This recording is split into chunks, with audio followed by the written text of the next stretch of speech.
There have been many praise videos of Buffy, but this one will probably be one of the oddest praise videos. So I want to praise Buffy in a strange way for getting things wrong and getting things really, really wrong. But that's actually a benefit to us, especially the younger viewers of Buffy. One of the recurrent themes in Buffy and even Angel, of course, is the occult. We often see satanic rituals, satanic cults, and even the infamous Moo where Joyce opposed the occult.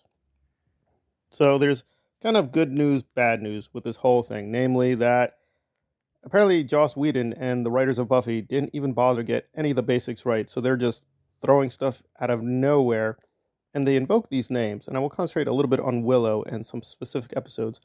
So warning, there will be minor spoilers, but again, the good news is here that there's not much to spoil. There's also not much to fear because if you want to become a serious magician or witch or Wicca from the show, well, good luck, because really there's nothing there. I mean, the more and more I look at serious research on esoteric religion, Gnosticism, and so on and so forth, really the show doesn't offer much. They also mislead people. For instance, it seems to imply that Wicca equals witch equals woman.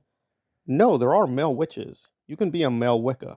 Now, there is a kind of pro woman form of Wicca, and that could be what Willow is following. It certainly does mislead people to think that witches equal women, women equal witches, and uses it as part of the quote feminist critique of patriarchy and so on and so forth. But the reason for this, of course, is Joss Whedon, as he says very clearly in many interviews, is an atheist. He does use Christian symbolism, even occult symbolism, but he's not a deep student. It's just very, very simplistic, very, very functional. It's also not very consistent. For instance, go to season one, Buffy has on the cross quite a lot.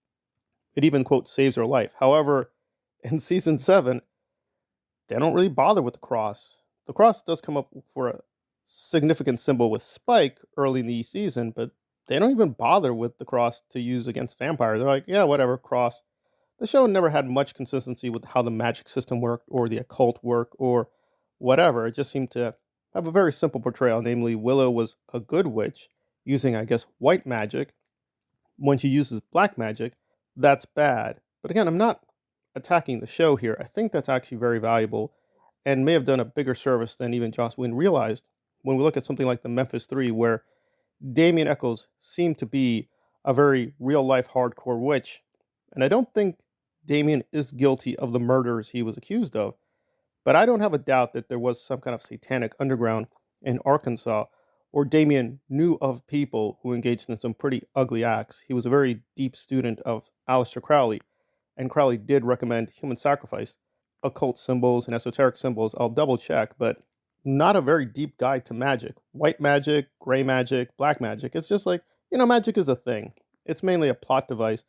And I'm doing this as a preview to look at some interesting theories fans have about Willow and her power system and how much she affected the show. Literally, she had the power of kind of a god near the end of the story. So it's like, wow, how powerful is she? But I think the good news, bad news is if this is a worry that you have that Buffy can be shown to children or teenagers, then they might, quote, pick up the Wicca in a bad way or become another Damien Eccles. That's never happened, and Buffy is a worldwide phenomenon. I don't think many serious witches have ever emerged from the Buffy fandom. It just seems like they took a really dumbed down version of it. So you meditate, you like Earth, you like women, you appreciate the feminine spirituality, etc., etc., and then you use it to zap vampires or fight glory.